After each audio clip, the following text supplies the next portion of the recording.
Today we're going to take a look at section 2.3, and we're going to look at some set operations.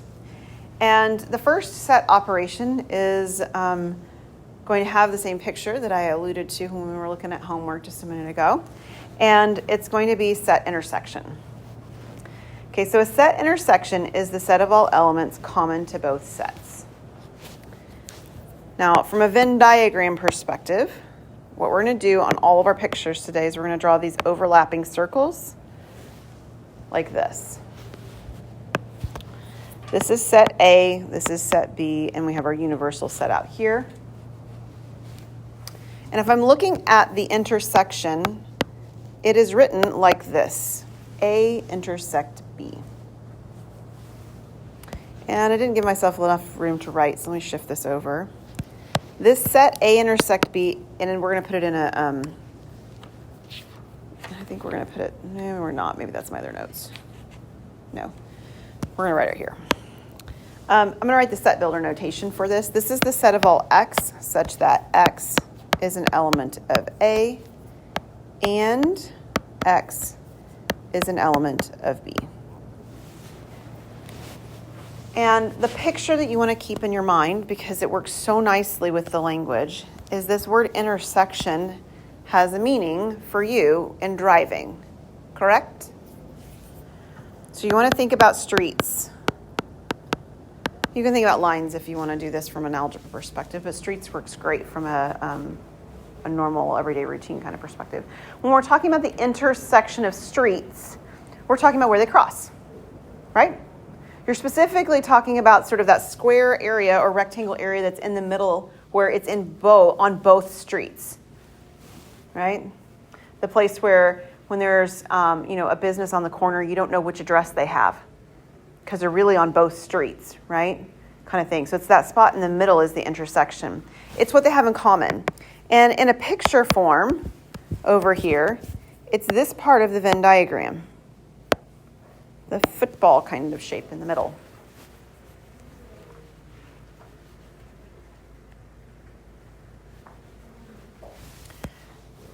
Okay, so a union then, whoops.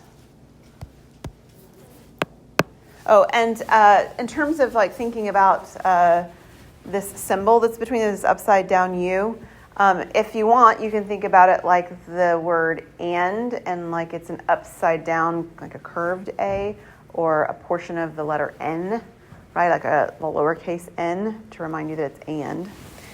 The set union actually uses the letter U, so it's an easy one to sort of remember. U is union.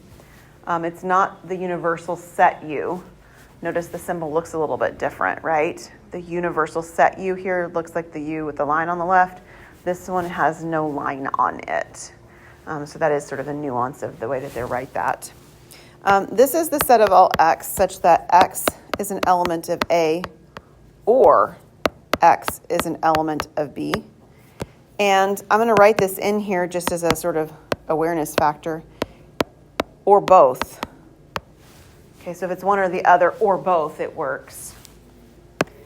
And the picture that I want you to keep in mind is marriage. So when you go to a wedding, which I imagine everybody's been to one, when you go to a wedding, there comes a point in the wedding where they say something like, and the two shall become one. Right? It's in the Bible. The two shall become one. What it means is that if you have money, now you both have money. And if you have debt, now you both have debt. And if somebody has kids, now you both have kids. You get it all. Right? It's a combination of everything. We merge our lives together completely, and you have everything together now. So in terms of a picture for a Venn diagram, draw those same circles in there. Label them the same way. A, B, and the universal set. You get it all, which means you get everything in the outside of A, everything in the outside of B, and then the life that you're building is the part that's in the middle when you're getting married, right? So these are the pieces, and you get it everything. You get it all. This is a union. So we're going to do a scenario with people for our first one. And, I did one relative difference before then. Sorry. Relative difference, last one. This is the set of all elements in one set that are not in the other. The word difference probably screams subtraction to you, right? The difference of things is subtraction, and the symbol looks like that as well. So this is A minus B, and the definition is that this is all X, such that X is an element of A, and X is not an element of B. It's in one, but it's not in the other. And my picture, drawn in the same way.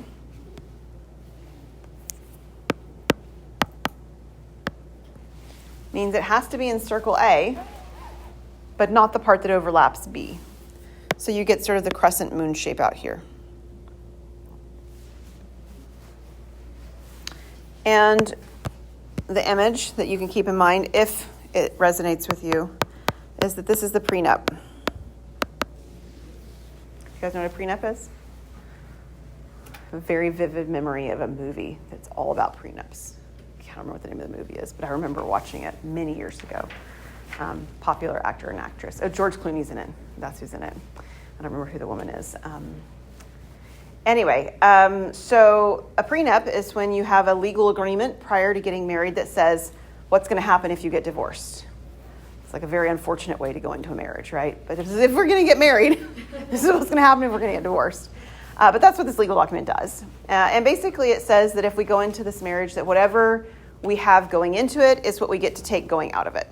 So if I bring in $1 million and I'm marrying someone who's very poor and the marriage dissolves, then I take away my $1 million when I leave. Okay? That's what the idea is. And so you see that that's the piece over here that's not in the overlap. Right? It's this outer piece, this piece that had nothing in common to start with. Okay, now we're going to do my example with my people. We have Mary. She is a single mom to one child, Mark. And Joe is a single dad to two children, Jack and Jill. Mary and Joe get married. And together they have two children, Anne and Andy. If M is the set Mary's kids, and we're talking about like biological here, that's the easiest way to describe it, so biological kids. And J is the set Joe's kids, we're going to find and describe the following. So what does this symbol mean? Intersection. It means the kids they share in common. Who would that be? It would be the ones they had together, Anne and Andy. So this is the kids they share.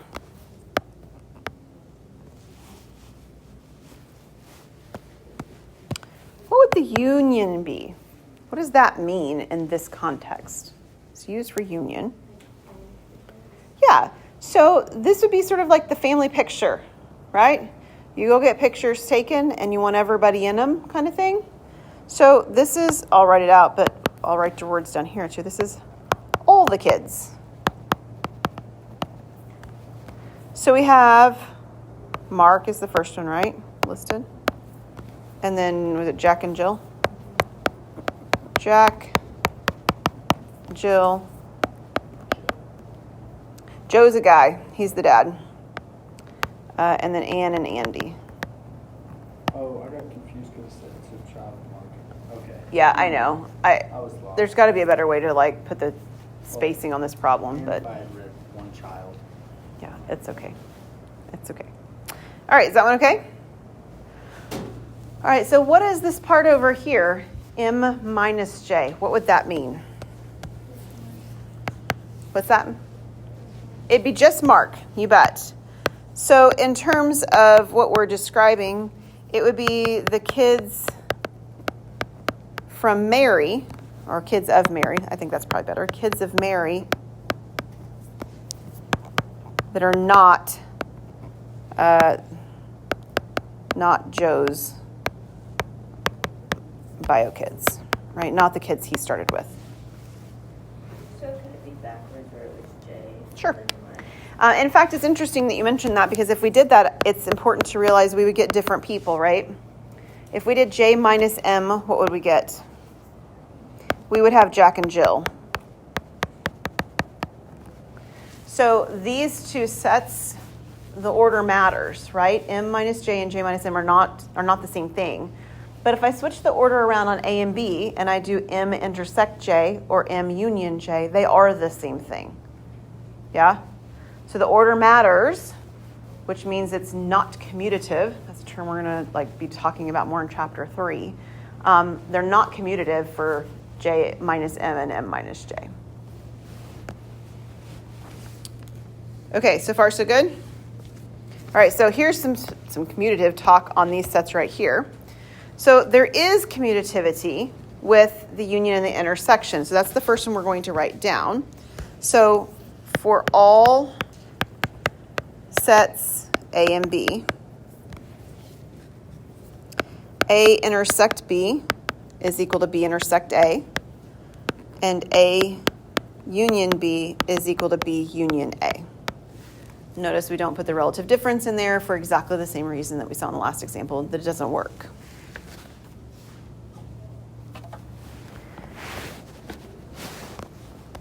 So when I hear commutative, I think about commuting to and from work, to and from school. You've heard those words used before for commuting, right? Same idea. The location, you're going back and forth between something, the order of it. Associativity, how things are associated. So this one we need to have for all sets, it's A, B, and C. So when that happens, we're going to use two of them together. So we're going to do A intersect B intersect C. And this is equal to A intersect B intersect C, so the ordering being reversed. And the same works for unions. A union B union C is A union B union C. So the parentheses get dropped in. A, B, and C are in the same order on both sides. But the parentheses can be lifted and redropped in a different location, and I don't change the collection of objects that I'm talking about. The elements would be the same.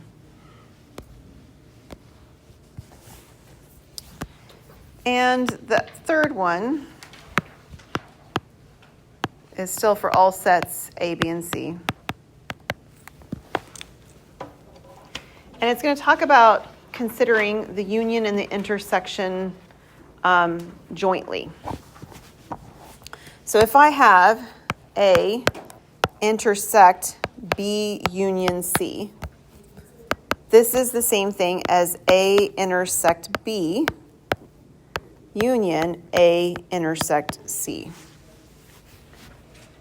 So if I want to do the intersection of the union, it's the intersection of each of the individual pieces, and then it's the union of those intersections.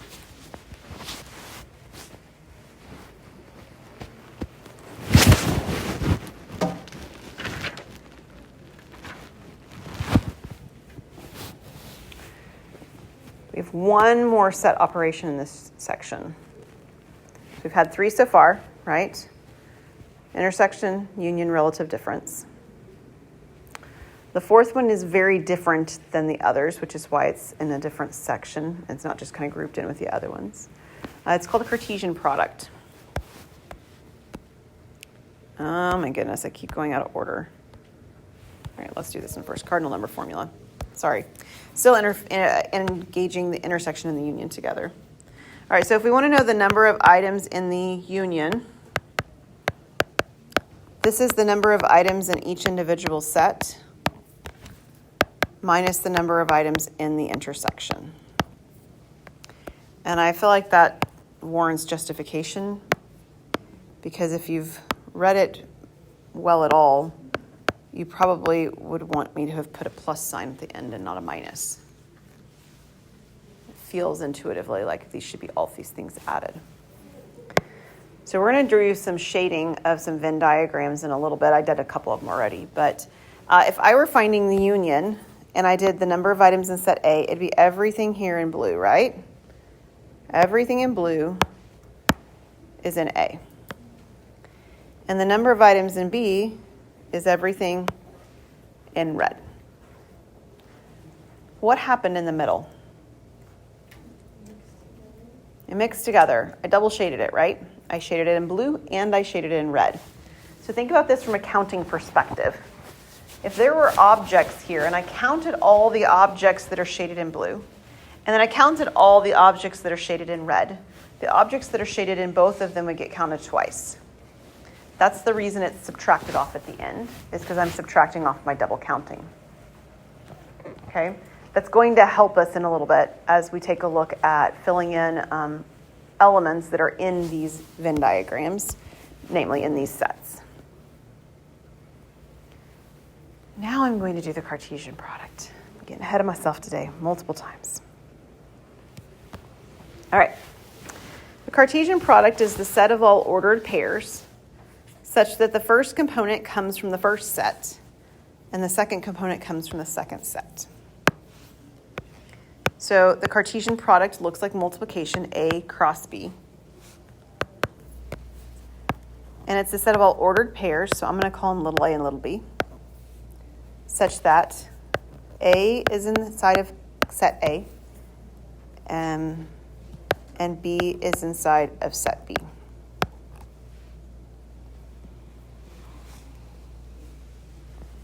And I'll do an example for you. I'm going to make A's and B's somewhat different so I don't confuse the issue. But let's say that I had set A and it was the numbers 1, 2, 3. And for something uniquely different, I'll call set B the letters. And let's just let it be the letters A and B. Just 2 letters. The Cartesian product would take each element of A and pair it up one at a time with the elements of B. So I'd pair the number 1 up with A. And then I'd pair the number 1 up with B, and I'd write them in these ordered pair notations. And then I do the same thing with the next element in A. It's the number 2, and pair him up with the elements of A, the element A, and the element B. And then I take the number 3 and pair it up with the element A and with the element B. And this would create a set of ordered pairs. Now I'd like for you to notice what happens. It's better than anywhere else. I'd like for you to notice what happens with this particular example, and then I'll show you that it's actually true in general. Count these. How many items are in this particular set A? What's the cardinal number? 3. How many items are in set B? 2. Over here, how many items are in the Cartesian product? There are 6. The items are not the same kind of items, right? They're ordered pairs, but there's 6 ordered pairs. How to get from 3 and 2 to 6? We multiply. And that's exactly what's happening here. The number of items in set A times the number of items in set B will always be the number of items in the Cartesian product. Now, this is not a proof of this. This is me arguing from one example. But it is a true statement, and this is an example showing it.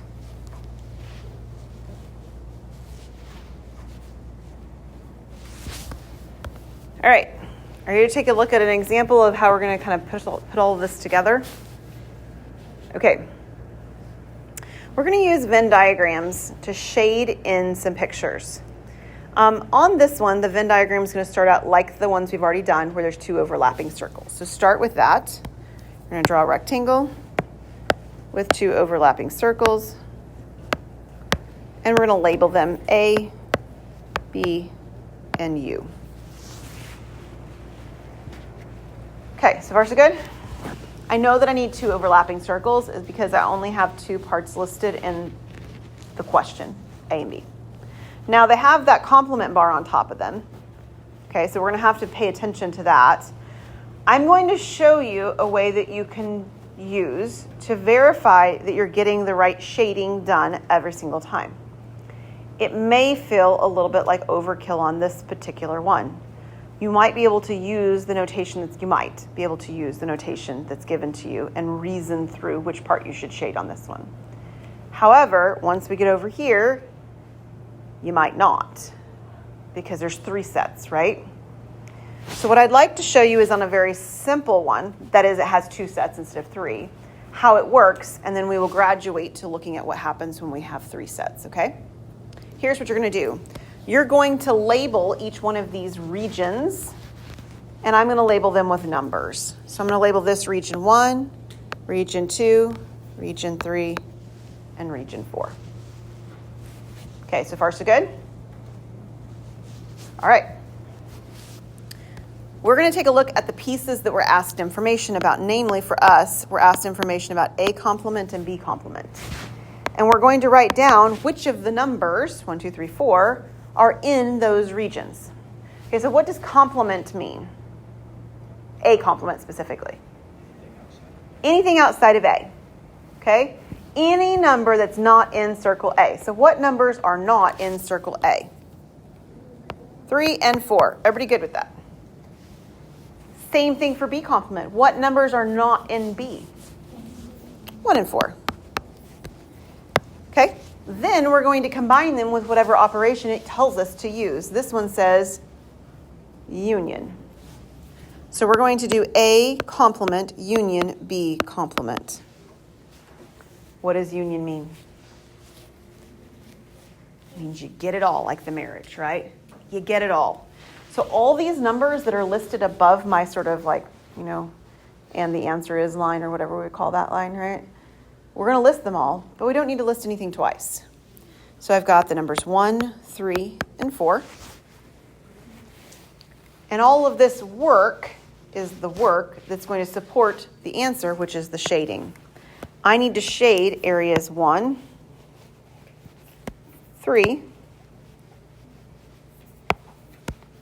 and 4.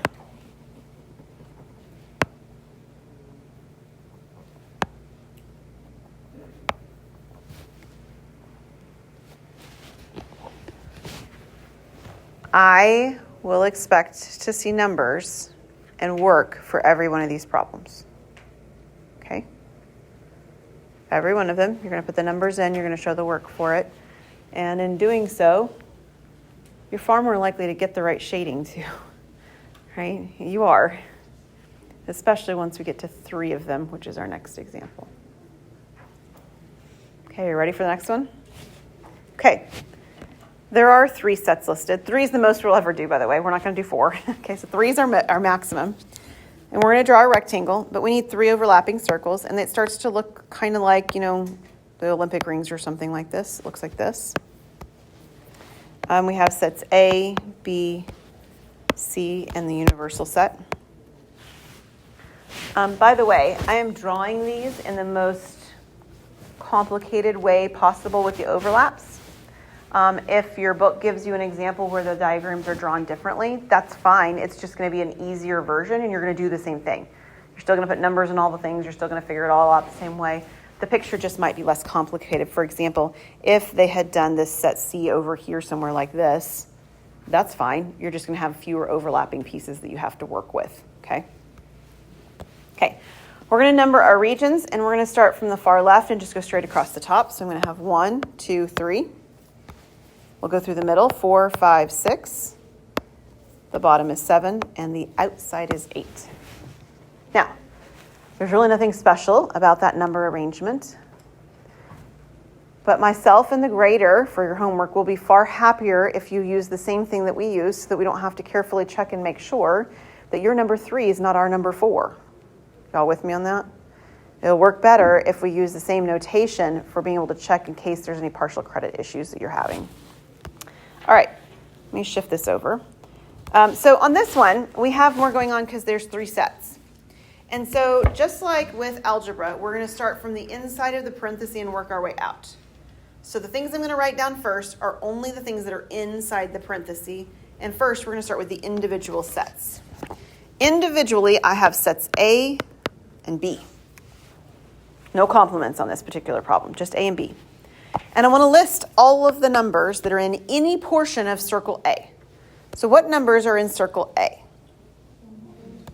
Good. 1, 2, 4, and 5. Does everybody see where all 4 of those numbers came from? Good. How about the numbers that are in circle B? 2, 3, 5, and 6. Very good. And then the directions tell us that I want what? I mean, I'll write it out, but what does this symbol mean? It's the intersection. It means what they have in common.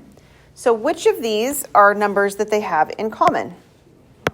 2 and 5. Now, if that's all the question asked, we'd be done. We'd shade regions 2 and 5 and we've been finished, but it isn't. We're going to take that result now as the part of the inside of the parentheses and use the other piece that we're given to consider as well, which is C. Now, I know we're going to do the union, but first we're just going to list the items that are in C. So what numbers are in circle C? 4, 5, 6, and 7. And now I'm going to join A intersect B with C and what symbol? Union.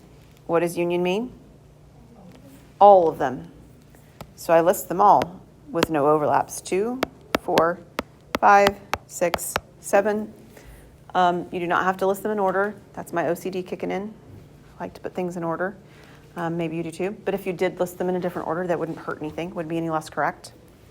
So all of this is the work that's going to support the answer. The answer is the shading that we get.